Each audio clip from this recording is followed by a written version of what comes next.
Well, we've only worked this once together. Well, actually, no, we've worked. Yeah, we've worked together before. I mean, specifically 12 years ago on Hitchhiker's Guide to the Galaxy, where Phil was an art director and I designed it, and this time as co-designers.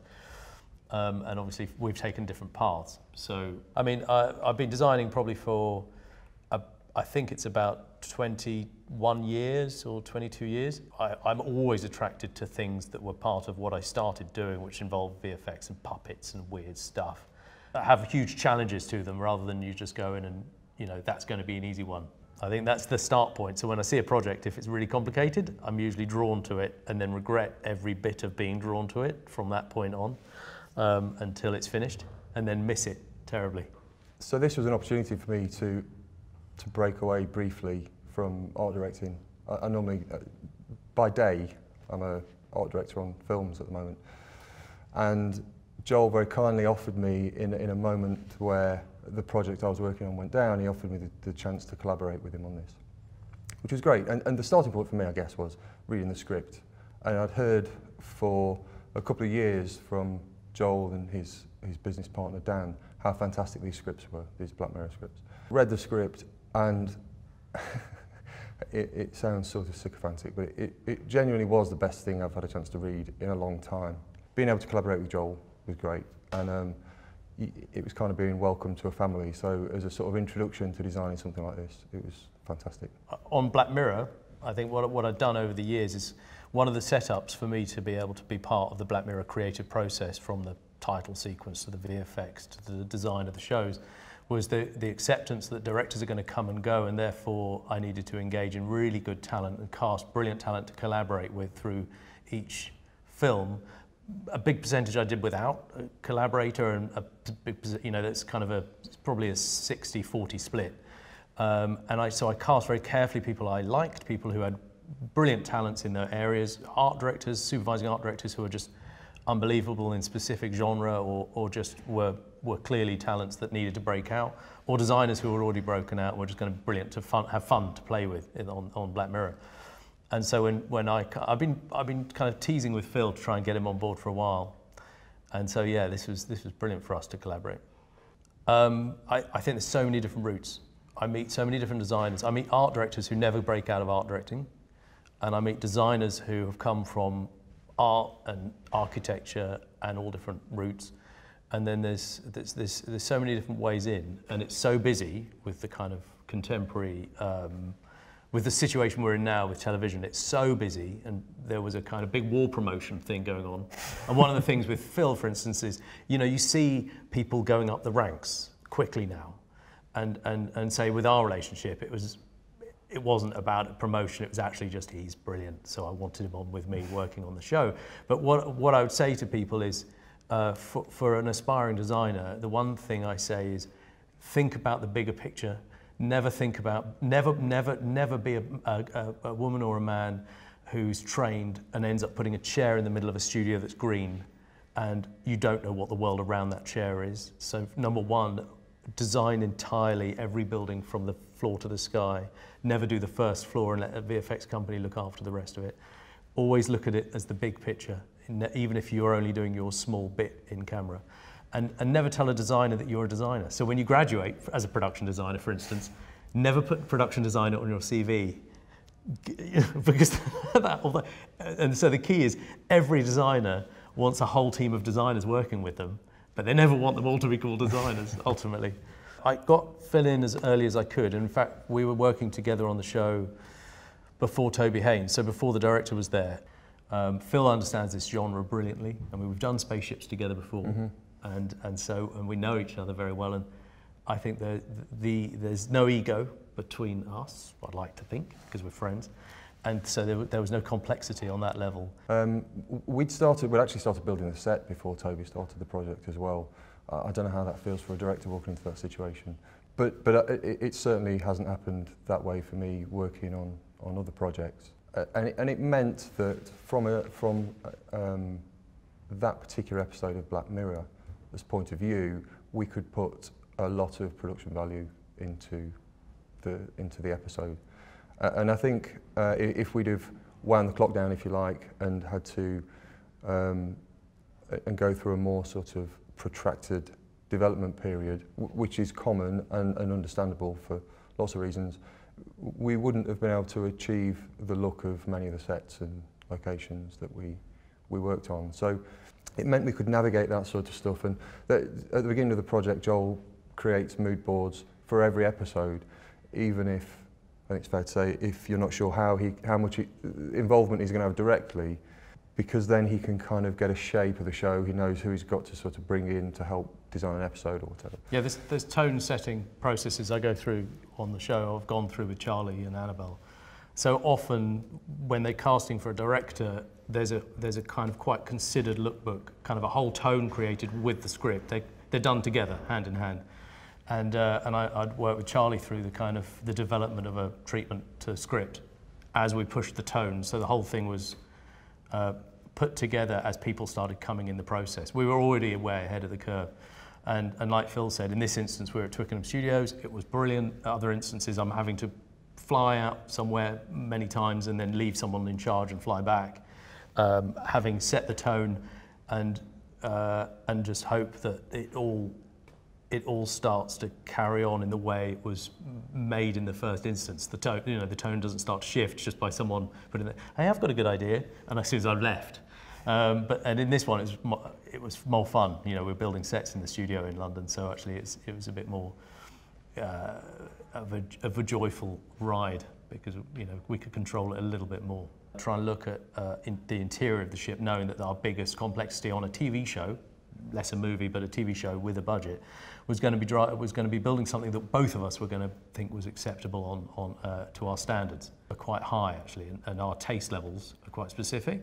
There's a lot of geeks, kind of people who know a lot of things in Black Mirror. Like even Charlie, for instance, is a huge gamer, knows stuff. Toby Haynes, when he came on, was a massive fan. Super knowledgeable, yeah. The first thing was designing the interior of the ship, which we actually had to push because of schedule so fast and so hard that it was actually more of a J.J. Abrams-inspired ship, wasn't it, initially? Yeah, I mean, initially the mood boards and the discussions had been around the Infinity game, and the Infinity game was meant to be a cutting-edge space adventure, elite, I guess, type game with completely sort of believable photoreal graphics. And the point of reference really was JJ's Star Trek. Very careful not to directly copy anything, but at the same time trying to give a nod to it because of Charlie's take on Daly's involvement and his preoccupation with the past and all that sort of stuff.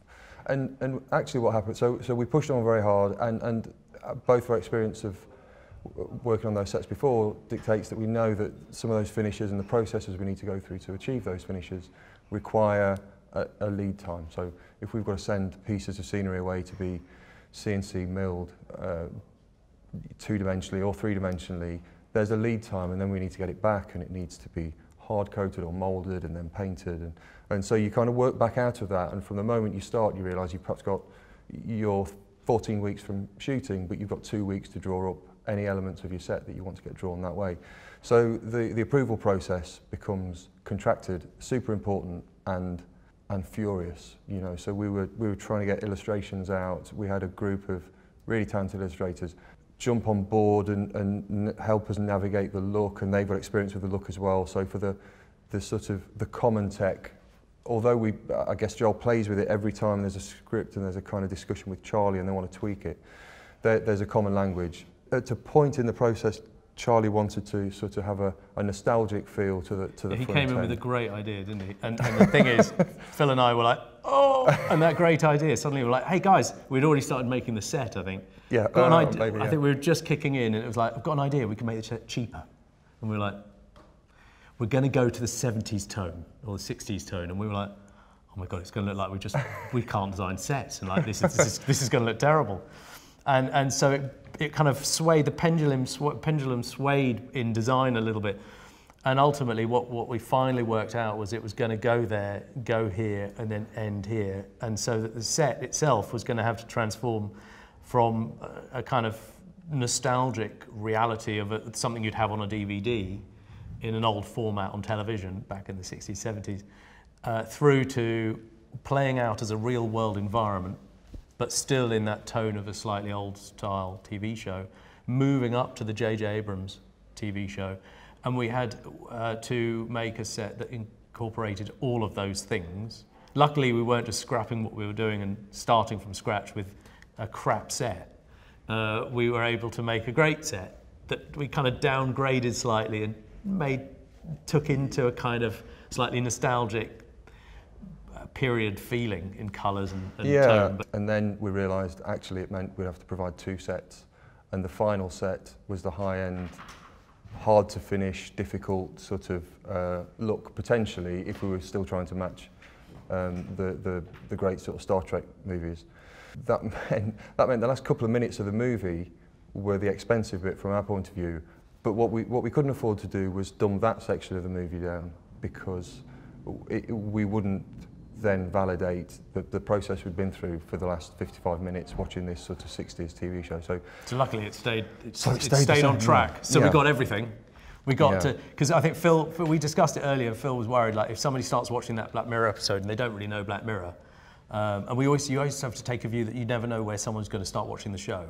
So at any term when you watch Black Mirror, someone might just start on a random, out of 19 films I've made, I'm pleased I didn't make a dud, I love them all, but the truth is you never know where someone's going to start and you want them to stay on board, you know.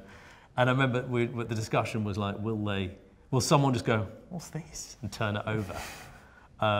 But actually, no, it was balanced perfectly. You know, Toby Haynes did a brilliant job, didn't he? So Toby was fantastic. And Stephan Pehrsson, the DP, embraced the whole, you know, we incorporated as much light into the set as we could, partially from just trying to copy the sort of look of the JJ work, but also to give us an opportunity to, you know, turn lights off, change the look completely, wash colours across the set, and Steph embraced that and brought ideas of his own to enhance that and push that on. It sounds really dull. I mean, it feels like you want a really sort of gnarly story that we can give you, but the truth is, it was great, and it was great fun, and it was really collaborative, and everybody sort of embraced the project, and everybody was excited about it. You know, we're in this little studio in Twickenham that's one of the homes of TV and filmmaking, and we got 1.5 little stages to ourselves, and we filled them to the walls. It was just kind of a laugh, and I do remember you saying though that I'm going to leave and I don't want to be here anymore. No, this is a nightmare. But I know that I'm going to look back and think it was great fun. Yeah, no, I did at one point. You actually said that. Yeah. And I laughed and went, yep. And I'm like, I've had this nightmare for 2 years. After the third season, someone said to me after they'd been off for 6 months, having done Nosedive, I think it was, or San Junipero, and they came back. We had a screening 6 or 7 months later, and they looked at me and went, you're still here, aren't you? They said I took 2 months off after that show, and I went, like that. Yeah, but I mean, just as so you're right. It's great looking back. Well, you know, I always thought, you know, I'd love to work in the film industry, and that would be really exciting. But never, you know, had no contacts, no friends, no way of, you know, getting into it. So I always imagined it was going to be, it's not going to happen. You know, that it was just like a dream. But you know, I'll give it a go anyway. So I made tons of little films. My friends, my grandmother had a camera I could borrow, VHS-C. And we shot films together, little action films and bits and pieces. And then down the line, I tried to get into film school because this is what I really want to try out. But there's a short course you can do in Denmark, which also is you can apply all over the world. Half Danes and then half international, and it's called European Film College, and it's brilliant. You know, it's an 8-month course, and you have cameras, you have studios, you have everything for 8 months, and you live there.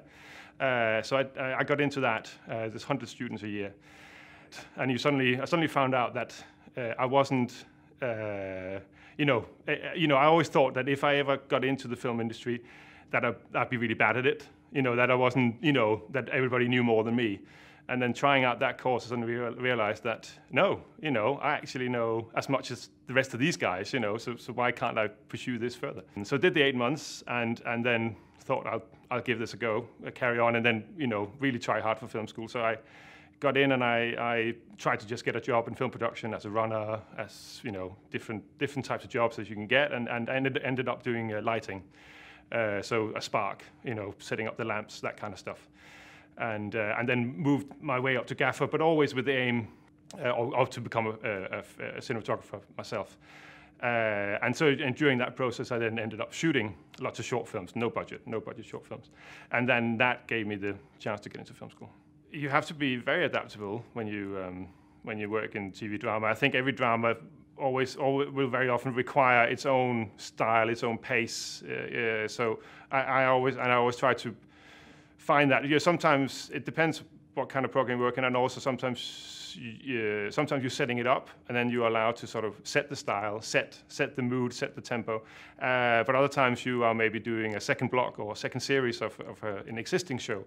And then I think it's very important to be able to be a chameleon and be able to sort of fit into someone else's, show and do, the lighting in a way that you like, of course, but also so that fits the show and complements what they've been doing so far, Well, I think as a director of photography, I think the key relationship is with the director. That's the person you talk with the most. You sort of, during the production, with the shooting of it, you sort of become the team. You're the guys, along with the first AD. You are the team that sort of has to make it happen, and you sort of pull the threads and set the tempo of the shoot, making sure that you're getting through the setups at the right time. So, but obviously you have to have relationships with everybody on the crew. You need to talk to costume and makeup. You need to talk to the production design to make sure that the things are ready in a way that works for the show. I have a big soft spot for Roger Deakins. I think he's an amazing photographer, amazing cameraman. I'm a huge fan of Rob Richardson's, especially his earlier work, and also Emmanuel Lubisky, Chivo, as I'm told he's known. Again, I think those three are the people that I sort of admire the most. Like I said earlier, if you are setting up a new show, then you have to completely immerse yourself. You have to sort of work out what are the references, what are we dealing with here, and how can we make this the best show it can be, and what is, can we make this unique in any way, how are we going to make this special, where if you're feeding into an established show, then it's about, watching the previous series and catching up with that and sort of, making sure that you are, you're doing something that fits in. I think you have to stay on top of it. Absolutely, you have to know about new developments, new bits of kit that comes out, and sort of be open to experiment, and try out new things. I'm a big fan of LED lighting, all that kind of modern multicolor stuff, which is really handy and really practical. With cameras, they're all so good now, so I'm sort of, I don't really mind, and also sometimes you don't have a choice, for instance, on the production I'm nominated for, Black Mirror is made with Netflix, and Netflix only approves cameras that can shoot in 4K, which means that I can't use an Alexa, which would be my preferred camera. So I had to use a Red camera instead. But, the results are fantastic, the quality of the cameras are so good now. So first of all, they're so user-friendly, so you can sort of pretty much work it out. How if you have your basic knowledge about cameras, you can work it out as you go along. But also there's usually an assistant on set who knows how to press all the right buttons. So as long as I know how to light and how to run the set and run the crew, then it's going to be fine. I think what do I like to have known? I think I would have liked to have known that. That you are good enough. You are good enough. Before when you think that it's so hard and everybody knows so much more and it's so difficult. It all makes sense. You can do it. You can definitely do it. As a young guy, it would have been nice to know that it's totally possible. Absolutely. I think absolutely the main thing when you start working in the industry, I think the main thing that is important is your connections. Is the people you know more than what you know. That is unfortunately still true. But if you come in with if you can show that you have good knowledge and you are good at communicating and you can, I think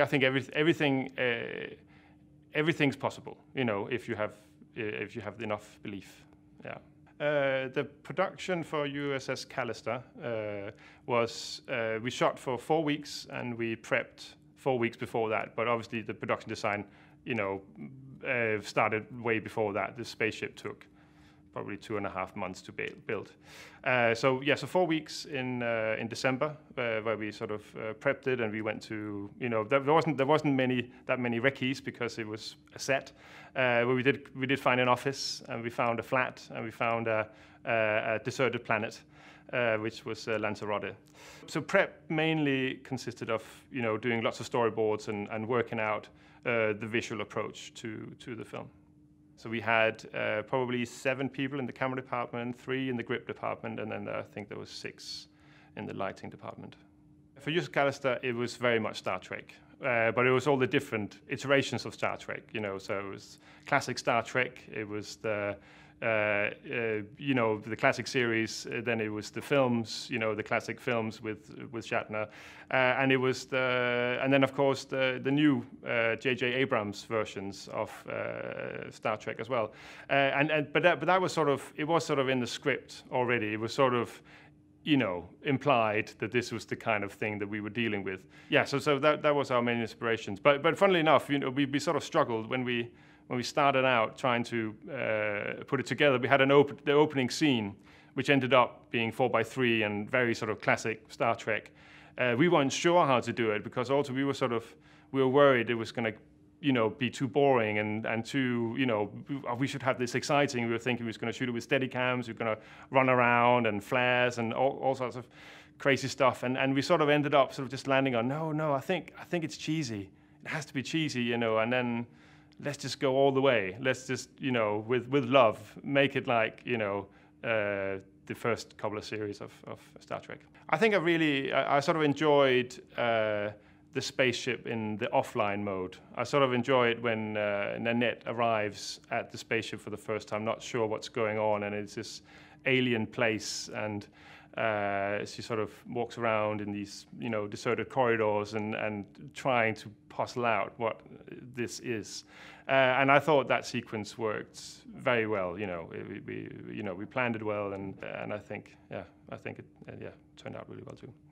I think there's a boring production side of it, which was not having enough time. So that was a major challenge, trying to fit this 90-page script into 20 days. I guess for TV production, it is, it's supposed to be generous, but it was a tight job to do it. So I guess that's one challenge. But the other sort of major challenge we had was lighting the spaceship, again on a generous budget for Netflix, but even a generous budget doesn't cover whatever it was, 300 light sources, and every single panel had to light up.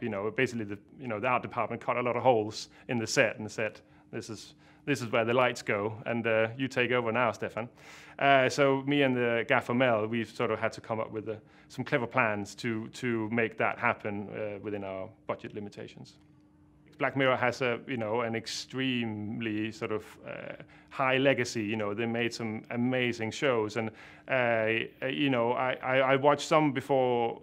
Before we started shooting, I'd watched all episodes, but some of them before I got the job. When I got the job, I thought, I'm going to watch the rest now. I'm going to catch up. I sort of almost got embarrassed, because the quality of the previous episodes was so high. It was so amazing, and I think the main thing.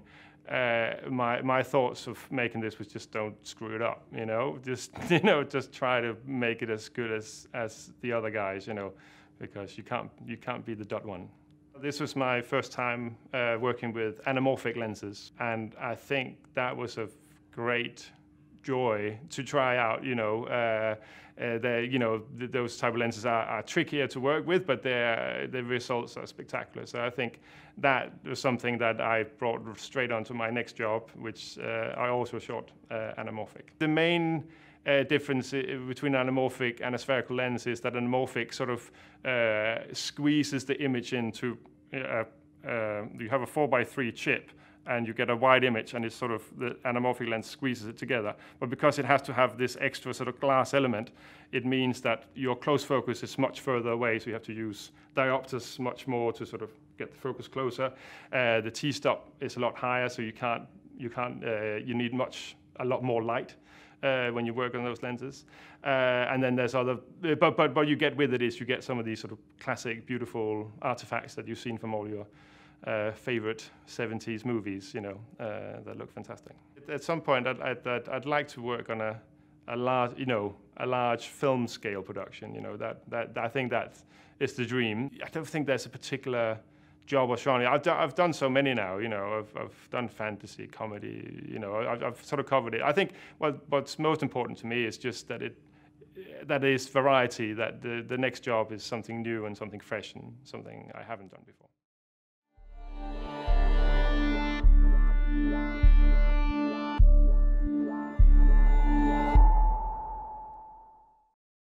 I got started in the industry in a weird roundabout way. I mean, I do several different things because I'm known as like a writer or a presenter, or you know. So I produce things. So I got in 2 different ways. This is a bit weird. I was writing video games reviews for games magazines in the 90s, and I did a feature. Which was prank calls to sort of helplines for games. That led to me getting a radio job, doing a technology show on Radio 1. They then made a sort of a TV spin-off for that, for a cable show. And they got me to host it. So that was a weird way that I got in. I got in via having a specialist subject. That was one way I got in.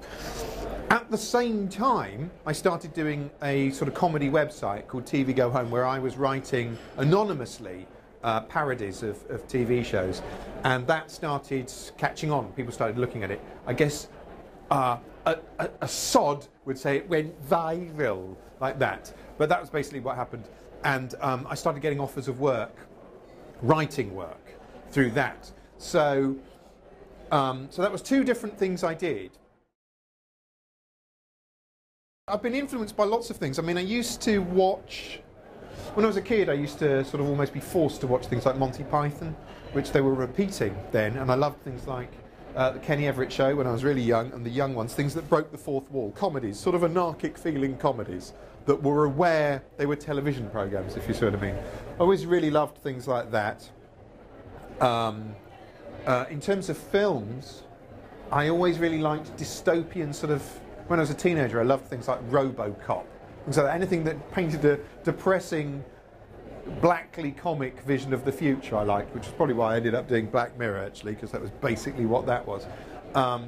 In terms of video games, God, all of them. I mean, there's loads. I love video games. I don't think there'll ever be a film or TV show that's as taxing as something like Portal, which is a really interesting game, and it entertains a part of your head that no other medium can, and I think that's an interesting way that video games could be going. So yeah, all sorts of things. Favourite films would be things like Harold and Maude.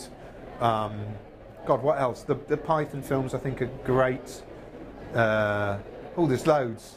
Escape from Alcatraz I really like for some reason. I'm trying to think what else. Tons of it. Boogie Nights I think is one of my favourite films. I quite like epic ensemble dramas, even if I can't pronounce them properly. Yeah, that'd be my answer. Good piece of advice, actually. Do exactly what you would like to do in exactly the way you would like to do it, even if you're not very good at it yet, but do it, because as you get into the industry, the first things you'll be doing, you'll be having to compromise things, you know, and it takes a while to get to a point where you have enough, not clout, but people will trust you enough to let you do what you want. And the only other time you'll have that is before you're in the industry. So you might as well start doing that at the start. And if you do that, there'll be a really strong flavour to what you're doing. Don't try and ape everything else. It's fun. You will be heavily influenced by things you like. Of course, you know, when I was first doing things, I was basically rehashing the style of things that I'd read in Viz and the Python books and things like that. But if there's a strong flavour to what you're doing, even if it's amateurly done, it will impact. It will impact. God, I sound like a prat. It will impact on someone. It will have great bloody impact. Another piece of advice I'd give is never think it's too late. I didn't start my first TV writing job because I was 28, 29, something like that. You know, and I spent most of my 20s being very bitter and lying on sofas going, I could have done that. I could have done better than that. Luckily, the internet wasn't really a going concern Otherwise I'd have been saying that online. Oh, I could have done that! When people ask me how can I become a presenter, I always say to them, get a skill or a specialist subject, because actually when you look at presenters these days, they tend to be chefs, historians, I don't know, brass rubbers, anything like that. You know, that tends to be a good in, is to have an actual interest and a subject you can actually talk about rather than just being a bleating little pin. And in terms of writing and things like that, I think it's always good if you've done something that you can show to people.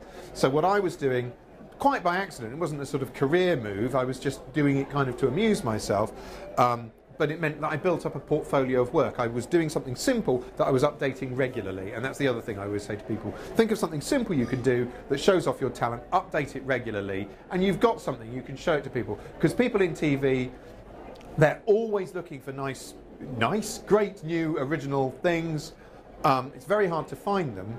And they don't have the, it's not they don't have the imagination, but they need to see it. Do you know what I mean? You can't just expect people to give you a job. And if you've built, you know, a backlog of stuff you've done, it's always worth doing, always worth having something to show people, and also you've had the experience of doing it. If I was starting out now, I'd be trying to make short films, I think, and put them on YouTube or something. Everyone does that, but you might, you know, and the first ones you make will be dreadful, but eventually you'll get good at it.